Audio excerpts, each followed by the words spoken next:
As a general rule, what I say to parents is pay attention to the changes that you see in your child. You know your child better than anyone. So pay attention to the changes that you see. Don't assume they're just normal adolescent acting out behaviors. They may very well be that, but they also might be an indication that there's something else going on underneath the surface that you as a parent need to be aware of. Welcome back to the You Need a Counselor podcast. This is a show presented by Heart and Solutions Counseling Agency. We release new episodes every Sunday at 5 p.m. Central and encourage you to batch up that laundry, put away the dishes, plan for the week ahead, or do any other task that might seem daunting while you give our show a listen. You might just be encouraged to call your therapist, connect with this week's guest, or seek out those services you've been considering for a while but haven't made the commitment to yet. If you are in the state of Iowa and are in need of mental or behavioral health counseling, give us a call at 1-800-531-4236. Enjoy the show. Hello, and welcome back to the You Need a Counselor podcast. My name is Dr. Julie Johnson. I'm the president and founder here at Heart and Solutions Mental Health and Behavioral Health Counseling here in Iowa. And I'm Chrissa Hunt. I am our Vice President in charge of the Behavioral Health Department. And this is our podcast, You Need a Counselor. So we are a podcast designed for people curious about counseling, but have barriers keeping them from experiencing the benefits of counseling. Our mission is to share stories about counseling, good, bad, and indifferent, and spread the message that everyone can benefit from mental health and behavioral health counseling services. Our guest today is a mental health counselor, a substance abuse disorder counselor, and also the author of the book, The Addicted Child. We want to welcome Richard Capriola to the show today. Welcome, Richard. Oh, welcome. Thank you. Thank you. I appreciate you ladies inviting me to the program. And this is such a crucial topic. I really applaud the work that you're doing to help people overcome the stigma that is often associated with counseling, mental health, and addiction. So I applaud the work that both of you are doing. Absolutely. What got you started in the mental health and substance abuse counseling field? Where did you get started? Well, actually, I had a long history of working in education in Illinois for about 3 decades. And then as I transitioned out of that career, I moved over and started working at a mental health crisis center in Illinois, Springfield. And as I was working as a mental health counselor at the crisis center, we would take people in from the emergency room and we would provide counseling for them and residential services for them for short periods of time. I noticed that a high percentage of them also had a substance use disorder. So I went back to the University of Illinois and obtained a degree in what is addictions counseling. Continued to work at the crisis center until I was offered a position at Menninger Clinic in Houston, Texas. Menninger Clinic is a large psychiatric hospital that serves both adults and adolescents with a dual diagnosis of mental health and substance abuse disorders. And I worked for Menninger Clinic for over a decade, treating both adolescents and adults who were referred to the hospital for both assessment and treatment, and worked alongside of some really outstanding psychiatrists and social workers and counselors, and had an opportunity really to work with a large variety of both adolescents and adults. And then in the process of working with parents, I would often sit across from parents and go through their child's history of substance use. And when I was done, they would look across at me and they would say something like, "I had no idea this was going on." Or if they thought their child was using a substance, would say, "I knew something was going on, but I didn't think it was this bad." And these are very good parents doing the best job they can. They missed the warning signs because nobody told them what to look for. So after I left Menninger, I retired from Menninger Clinic, and I wrote my book, as you noted, The Addicted Child, A Parent's Guide to Adolescent Substance Abuse, because I wanted parents to have the basic information, the warning signs, what assessments are important, what treatment options are available, because knowledge is power. And I really believe that, the more information parents have, the more confident they feel about the issue, which can be a very frightening issue for parents. Absolutely. I mean, one thing about addiction is that it thrives in that secrecy. Yeah. And so, like you said, excellent parents who are paying attention and doing their best can miss those signs because the addictive behaviors and the addiction itself can really warrant that secrecy and try to keep those things a secret. And so looking for those warning signs is so important. What are some of those warning signs that you would want parents to know about? Well, I put warning signs in my book for a child that might be using marijuana. I put warning signs for a child that might be using alcohol, because those are the two most common substances that teenagers get into. But I also included warning signs for a child that might be self-harming themselves and a child that might be developing an eating disorder, because sometimes, not always, but sometimes these will accompany a child using a substance use. As a general rule, what I say to parents is pay attention to the changes that you see in your child. You know your child better than anyone. So pay attention to the changes that you see. Don't assume they're just normal adolescent acting out behaviors. They may very well be that, but they also might be an indication that there's something else going on underneath the surface that you as a parent need to be aware of. Some examples would be a child whose grades are starting to change. A child who used to participate in extracurricular activities no longer shows an interest in doing that. A child that used to introduce you to their parents, you knew who their parents were. You might have even known who some of their family members were, now becomes very secretive of who their friends are and becomes very secretive of where they've been and what they've been doing. And then the obvious ones are if you were to smell any strange odors or find any paraphernalia in their bedrooms or around the house. Those are all warning signs that as a parent, we need to pick up on and follow through and perhaps get a professional assessment as to whether there's an issue that needs to be diagnosed and treated. So pay attention to those warning signs. Do you think more like modern day with like technology and maybe even since like COVID happened, have you seen a rise in substance abuse with children? Actually, during the year of COVID, what we saw was a dramatic decline in substance use among teenagers because kids were sheltered at home. They weren't going to school. They were pulled away from their peers. So we actually saw a dramatic decline in teen substance use. Now, we've been a few years, after the pandemic. And what we've noticed is that there is an increase in substance use from the pandemic year, but we've not gotten back to where it was just before the pandemic. So we're headed in the wrong direction, but we're not to where it was before the pandemic. On the other side of it, what we saw was while the pandemic had a negative effect on substance use, unfortunately, we saw an increase in mental health issues during that pandemic year. We've known we've had a mental health crisis among teenagers for over a decade, but the pandemic sort of intensified it. Absolutely. And you've mentioned substance use disorder, and you've mentioned substance use, and you've mentioned substance abuse. Can you tell us kind of the differences between them and how sometimes it can seem like, okay, well, I know something's going on. You mentioned that sometimes parents think, oh, okay, I know something might be going on. I know they might have been using a substance sometimes, and they knew maybe there was substance use, but maybe they don't come in for that professional assessment to see if there is a substance use disorder. Can you kind of speak to the differences there? Well, not every child that's using a substance meets the criteria for a diagnosis of what we now call substance use disorder.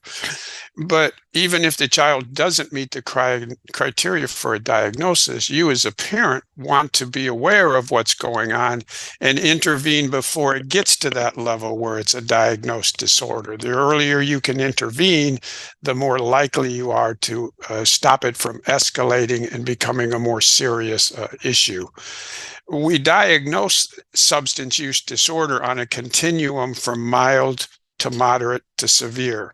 So you would have a diagnosis, say, of marijuana use mild or marijuana use moderate or severe. The difference is the extent to which that use is disrupting a person's life. Most adolescents are probably going to fall in the mild to moderate category. Adults, on the other hand, you tend to see it gets to the level where it does become a severe disorder, meaning it has very severe consequences, very catastrophic consequences. The other thing that I would say is there's a difference between adolescent and adult addiction or substance use disorder. And the two major differences are, first, brain development. Adolescents' brains are not fully developed until around age 24 or 25, so their brains are much more susceptible to damage from using substances than adults. The second is in terms of consequences. Unfortunately, many adults who have become severely addicted to a substance have faced catastrophic consequences. They may have lost a marriage, a family, a job. They may have been incarcerated. Adolescents, on the other hand, really haven't faced very many catastrophic, severe consequences. Their biggest consequence is some punishment that their parent might have given them, but they haven't faced the type of severe consequences that, unfortunately, adults who have a severe addiction face in their lives. So consequences, brain development are two differences between adults and adolescents when it comes to substance use disorders. What recommendations do you give to parents if they are picking up on those warning signs? Do you think immediate intervention with like a substance use counselor, or what are some next steps you recommend for parents to do? That's an excellent question, because I think that's what confronts many parents. What do I do now? What's the next step I should take? I'm concerned. I'm worried. I'm frightened. What do I do next? Well, what you do next is you get a professional assessment. You get not just an addictions assessment. You want to get an assessment from a licensed substance abuse counselor, so you can rule in or rule out if there's an issue with substance use and if there's a diagnosis. But you also want to get a comprehensive psychological assessment. You want to get that assessment because you want to rule in or rule out if there's any underlying issues for which that child has been using a substance to medicate. The example that I would share with you is that many of the adolescents that I worked with who were smoking marijuana, and many of them were smoking it on a daily basis, sometimes multiple times a day, multiple times a week. When I asked them to help me understand why they were smoking so much marijuana, the number one answer that came back was, it helps me with my anxiety.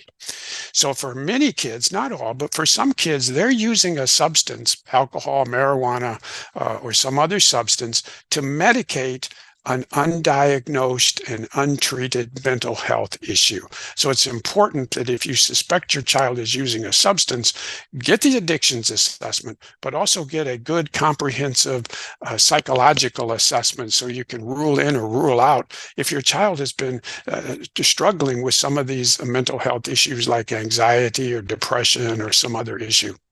Because if they are, that will need to be treated too.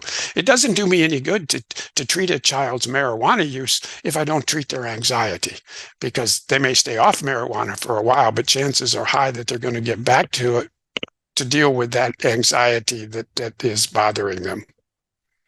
Absolutely. I liked that you brought up eating disorders as well, because and that connection there. It reminded me, so I went to a performing arts high school, and so we had a lot of dancers, ballet dancers, and very top of the line, top end ballet dancers, professional dancers at the age of 13. And there were almost all of them smoked cigarettes at that time in high school. You know, we're 13, we're living at school, so everybody's smoking cigarettes. But the thing is that, you know, I had a very close friend, and she had said, I want to quit smoking cigarettes, right? But it wasn't the cigarettes that was the issue for her. It was her disordered relationship with food that was being compensated with these cigarettes. And so she was coping with that with the cigarettes. Well, she was the root of a lot of her relationship with food was anxiety, just pressure, right? Pressure, anxiety. And so she was able to make some changes in her life, as she, even into her 20s and 30s, just been so cool to watch her. But knowing and being able to see, even at that age, she was able to go, I want to quit smoking, but it's not even that, right? I don't know what to do about that, because the advice to like, well, cut down first and all of that, that's not going to do anything for the actual problem that she's coping with. So I thought that it was great that you brought up these other warning signs as well, these other pieces. Yeah. What about early intervention? So when you brought up anxiety, I was so glad that you did this. Have you seen the new Inside Out 2 movie?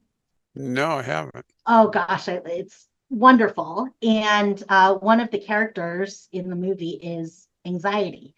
And what I love about it is that it is giving a language to young children. I mean, there's 2-year-olds and 3-year-olds in this movie theater watching this movie, and anxiety is a main character in the movie is about what do I do when I have anxiety? And one of the options is, well, I stuff, all my secrets into this big closet, or right, I can cope with it in these other ways. And I just think that early intervention has to be so important. What are some of the things that you recommend to parents to kind of establish those ways of coping, or establish that communication within the family before the substance is used? Yeah, I think that's a great question because, establishing that relationship early on can pay dividends down the road. And I recommend to parents that they spend time learning to communicate. And by that, I mean, we're really good when we're talking to each other of hearing the other person's words. So parents are really good on hearing their children talk to them. They hear the words, but we're not so good at hearing the feelings that are behind those words. And that's a skill that every parent can practice and every parent can learn, so that when we're talking to a child, we're not just hearing the words, we're hearing the feelings behind those words, and we're reflecting them back to the child to see if what we think is going on is actually going on with that child. Now, that's a skill that takes practice, that we could all practice and learn from. But once you can get to where you have that kind of communication with a child, they feel validated because they feel that you're not just hearing their words, you're also understanding better what they're feeling.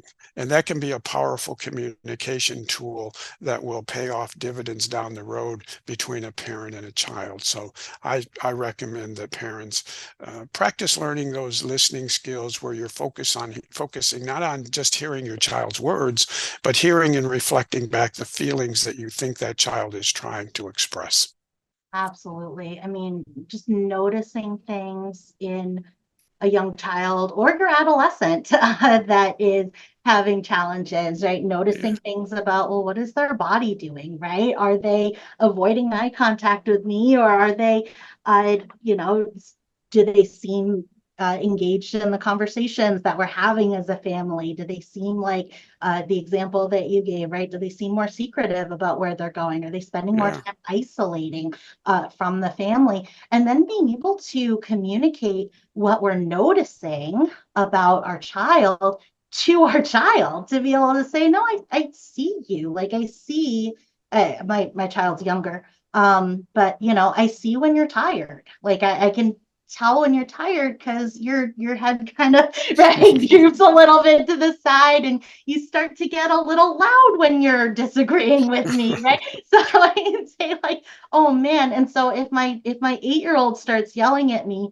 I can see though, and I can respond instead of whatever nonsense argument it might be, right? I can respond to what is actually happening and being like, oh baby, you are so tired, right? Like, and then she'll be like, oh, I'm so tired. I'm like, yeah, because it's not about, what movie we watch, or, what time we eat for this thing. Like, it's about I'm feeling this way.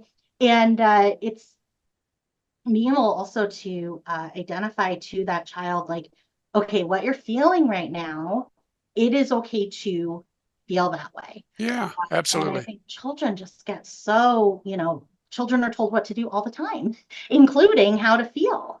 Uh, and so an adult that will validate, like, oh, it's okay that you feel angry about that. Like, it's okay uh, that you feel upset about this thing that happened, right? Like Yeah, being able to say that out loud and give them the words. So, yeah. so good. My daughter, we've got addiction in both sides of our family, like in our biological side. And so we've told her since she was little, like, listen, you've got it coming from both sides of the family. You're going to have to be so careful. Like, some of your friends are going to drink and it's going to seem like they can do that without any consequence. Like, you have to be careful. You have alcoholism on both sides of your family. You have gambling addiction, right? On both sides of your family. And so, kind of trying to let her know ahead of time, like, Yeah. listen, you're going to maybe face this challenge a little bit. It's going to be a little harder for you than other kids. And so just because somebody else can do something doesn't mean that you can do it. Trying to establish that early. Yeah, that's good. That's very good. She's she's also got so we established this at the pool because there's a giant water slide at the pool and she doesn't want to go down it. She's like scared of it, doesn't want to go down it, but her friends are always like, let's go down the water slide, come with me. And she's embarrassed to say no to that. And so when I noticed that, and her friends will be like, oh, can she come on the water slide? And at first I was like, yeah, she can go. She's big enough, right? And then we had this discussion, I noticed, and I said, okay, let's make a code word, right? If you say this to me when you ask if you can go do something with your friends, but you don't want me to say yes, just say this word. And so she does it at the pool. She'll say it. She'll ask me, Mom, can I please go on the water slide? Everybody else is going. And then she'll say the code word. And I'll be like, no, she's not allowed on the water slide. Sorry, I don't want her on there. Right? But I'm trying to set that up now while she's 8, because she's going to run into that. I mean, every adolescent goes through that where there's something going on and they want to join. They don't want to have to say no. They might not have like you said, the brain development yet to be able to utilize their assertive skills and say, no, I don't want to do that. And so being able to have mom come in and be like, no, heck no, you can't sleep over there, right? Heck no, you can't go to that party. Just hopefully just gives her another tool in her toolbox when she's older. Yeah, that's great. Wow. So you had talked about that professional assessment, and that can seem really scary to a lot of people, right? Like, oh, I'm going to bring my child in for this assessment. What can people expect when they come in for that? Well, if you're getting an addictions assessment, you can expect that the counselor will do some testing and then, have a conversation with the child. You can expect that they will get a history of the substance that have been used and the extent of that use. And then a combination between getting that history and the testing, they will come out, if it's applicable, with a diagnosis that will be a substance use disorder. It'll either be mild, moderate, or severe. And then the psychological test, depending on the type of testing that's done, whether it's a psychological test or a neuropsychological test, that will give you a lot of insight into, if there are any struggles that your child might be dealing with, whether they're emotional, whether they're dealing with depression, anxiety, trauma, just what are they coping with in their life, and how severe is that problem? Is it something that might warrant a diagnosis and a treatment? It can be very valuable in terms of ruling in or ruling out whether or not there's these underlying issues that need to be treated. And you want to know about that early, because if your child is struggling with anxiety or depression or trauma, the sooner that you can get that diagnosed and treated, the more likelihood that child is going to learn some coping skills that that will allow them to move beyond those struggles. So you mentioned that there's mild, moderate, or severe, and they kind of have to deal with the consequences that the child Yes. is experiencing. Can you give some examples of mild or moderate consequences? Well, mild or moderate would be, situations where it's really disrupting the child's life. You may notice some of the warning signs that I mentioned earlier. The grades are starting to decline. Their behaviors are starting to change and be modified. They're just not the same child that they used to be. Maybe they become more angry. Maybe they become more aggressive. Maybe they have become, more introverted than extroverted. So there are a lot of these subtle warning signs that you might see.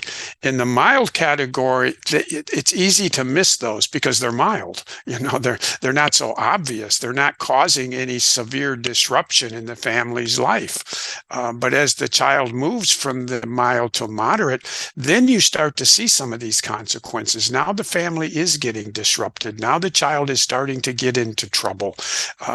If it's mild, chances are as a parent, you might not catch some of those warning signs because the child might be, say, smoking marijuana maybe once a week. Okay, it's not going to have any catastrophic consequences. But as the child's use starts to escalate and they move from the mild to the moderate category, then you're going to start to notice some of these behavioral changes that are going on. So it all comes down to the consequences that the drug is causing on the child. In the mild category, you as a parent may not notice very many of these, but as the use increases, the consequences become more severe and become more noticeable once it crosses over into that mild to moderate category. And I see that your book, The Addicted Child, you have a workbook as well that goes along with it. Can you tell us a little bit about what somebody could use the workbook for? The workbook is very brief. I wanted to put together something that would be for parents to use for themselves. The book itself is educational for the parents, but the workbook is a tool that I wanted and hoped that parents would use for themselves. So there's exercises where they can reflect on how their child's use of substances is affecting them, how it's affecting the family. There's some tips in there about how to communicate that we were talking about earlier. There's some tips in terms of how to deal with anxiety, because having a child that's using substances can create a lot of anxiety in the family. I think the workbook is best used in consultation with a good friend or a counselor or a mental health professional that can give you feedback on what you've written in the workbook. So you use it as a tool to stimulate discussion about really what's going on with you. Because so many times, when you have a child that's going through a substance use issue, that has consequences on the entire family. But the parents often get lost in all of this drama because the focus is on the child. And we forget that the parent is going through a crisis as well. So I recommend to parents, if you have a child that's struggling with a substance use disorder, make sure that you have some type of support system around you. It might be family members, it might be friends, it might be your church community, it might be a professional counselor, but whatever it is, you need to have, and you deserve to have, a support system around you, because this is going to be a journey. This is going to be a journey that takes you for quite a while, and you deserve to have the support as well. But often we forget about that because we focus on the kid, and we forget that the parent is going through their own crisis and their own struggle, and the parent needs support too. And I know you mentioned at the beginning of our episode too, like the stigma around mental health and substance abuse counseling as well. How do you recommend for families who either the child's refusing to go to counseling, or maybe parents don't really believe in counseling or struggle with getting their kid into services? How do you recommend getting over that stigma? Well, I never met a teenager that wanted to go into treatment. True. I never met a teenager that wanted to go into counseling or get an assessment done. But as the parent, it's your responsibility to do what's best for your child. And that oftentimes involves making some very difficult choices. And some of those choices can involve getting your child into an assessment and perhaps getting your child into treatment. Now, your child's not going to want to do any of that. But I'm guessing it's probably not going to be the first time you heard your child tell you no. So as a parent, you have to insist that this be done. When I worked on the adolescent unit, I saw adolescents come into the hospital and they were screaming and yelling and angry and trying to bargain their way out of coming in because they didn't want to be there. But the parents held firm and they insisted that their child had to come into the hospital for the assessment and treatment. So they came in, they were angry, they were acting out. And after about a few days, they sort of settled down. They got to know the other kids on the unit. And after 2 or 3 weeks, I saw a remarkable change in them. They got involved in the treatment. They got involved in group and individual therapy. And I saw a remarkable change in them. So don't be surprised if your child fights you along the way. And it can be very painful for parents. But you have to do what's in the best interest of your child. And sometimes that involves making difficult, painful decisions. I think that highlights what you said before about why it's so important that parents have that support for themselves, because that's a huge mountain to climb emotionally to go against what our adolescent child wants, to go against what they're saying to us in order to get them that help and that support. So it means that as parents, we've got to be as strong as we possibly can with how we're feeling. Because I would imagine that there's so much potential guilt that comes up with that for parents. There's so much fear about, my child is drinking alcohol and driving, right? They could come to a lot of harm with that. And so that fear and that worry and that guilt is all, I think that's where the workbook comes in, to be able to kind of notice that in ourselves. And the importance of having a support group, to be there for you too. Yeah. Are there support groups that you recommend for parents that are helping their children with substance use disorder? I think one of the really beneficial ones that you can find through NAMI, the National Alliance for Mental Health. I think they do an outstanding job of providing group support for parents. Many community-based organizations will offer support. Many church organizations often support. If you don't know of any resources, I think a good place to start might be with the school counselor or with an individual counselor if you know one. If you're a parent and you think that your child needs assessments, I would recommend you start with the school counselor. Many of them, or the school social worker or school psychologist, many of them can do some of these assessments for you for free. And if not, they can refer you to professionals in the community who can get these done, because parents are not experts. They may not know who to turn to. They may know they need to get an assessment. They need to get an opinion, but where do they go? So I would recommend starting with your school counselor, social worker, or psychologist to get some direction and some help. So then once they get that professional assessment done, what are the next steps after that? If they go into treatment, how long does treatment typically last for an adolescent with substance abuse issues? What can parents expect after that assessment's done? Well, after the assessment's done, you'll get what's called a treatment plan, a diagnosis and a treatment plan. And depending on the severity of the diagnosis, the treatment options are a full range from outpatient treatment, where your child might be seeing somebody maybe once a week, maybe twice, to what we call intensive outpatient, where they're seeing somebody on an outpatient basis frequently throughout the week, to a residential program where the child might be in treatment for a series of weeks and sometimes months. Those residential treatment programs typically occur when you have a child who has a severe mental health issue and a severe substance abuse issue. So we have what we call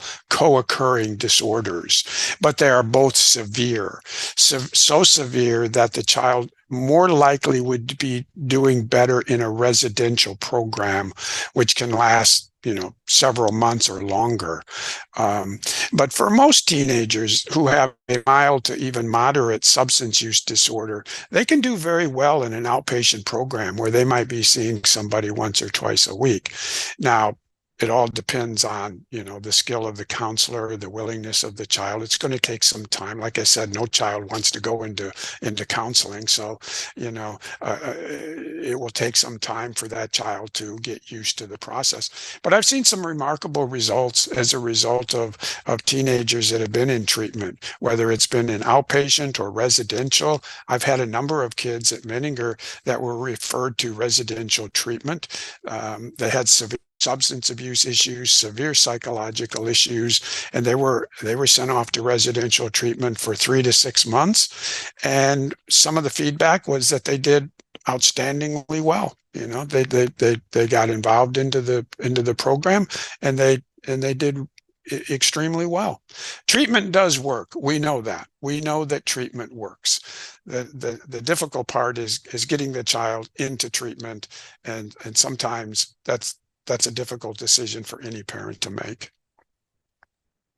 What recommendations do you have for parents who have brought their child to inpatient treatment and are now bringing them back home and reintegrating with the family after 3 or 6 months and reintegrating with their friends and with school again? That's a great question. And, before a child is brought back home, say from a treatment center, before they even get home, there will be what we call a discharge plan put together, often by the social worker, working with the family and with the child. And that discharge summary, that discharge plan outlines what will happen when that child returns home. And it's an exercise that the social worker, the parents, and the child will all work together to have a plan in place so that when that child returns home, they know what to expect. They know what the rules are going to be. They know what needs to be done. So that is done before the child ever leaves treatment. Now, in the case of an outpatient where a child is coming home every day, that's a little bit different. Then I think the counselor and the parents need from the very beginning to set out what the ground rules are going to be, what is going to be acceptable and what's not going to be acceptable during treatment. The insistence, for example, that the child must come to treatment, participate in treatment, and what life is going to be like at home when the child is not in treatment. So those are discussions that need to happen between the counselor and the family so that everybody is on the same page. Can you give some examples of those treatment plan goals that they'll set up when they first get done with that assessment? Yeah, obviously no substance use, no drug use, a curfew time in terms of what you expect from your child depending on their age, insistence that they maintain academic performance. They don't have to be straight A students, but acceptance that they're meeting academic standards, that they're going to school, that they're not skipping classes, and then you may have some limitations on their social media use, which can get out of hand very quickly. Some expectations in terms of family activities, what they're expected to participate in, dinner times, things like that. Just basic how you want that child to behave when they come back home and what's expected of them, so that that's clearly established and communicated. You mentioned social media. Is there a connection there? What is that correlation there between social media and substance abuse? They both can become addictive. Social media is very easy for anyone, including adults, to get hooked into and end up spending hours on their iPhone or their, scrolling through TikTok or Facebook or whatever it is. I think it's important that parents set down ground rules on what is acceptable and not acceptable. And if you're going to allow your child into social media, to have a discussion with them before they even get on social media about what's acceptable and what's not acceptable. What are the dangers of social media? Kids need to understand that not everything they see on social media is real. Some of it is made up. There needs to be limitations on when they can get involved in social media. If they have private accounts or private rooms, parents need to have access to those rooms, so that if they can check in on their child. There was a study done by Facebook not too long ago on social media impacts on teenagers. And the results were rather alarming, particularly in terms of its effect on girls.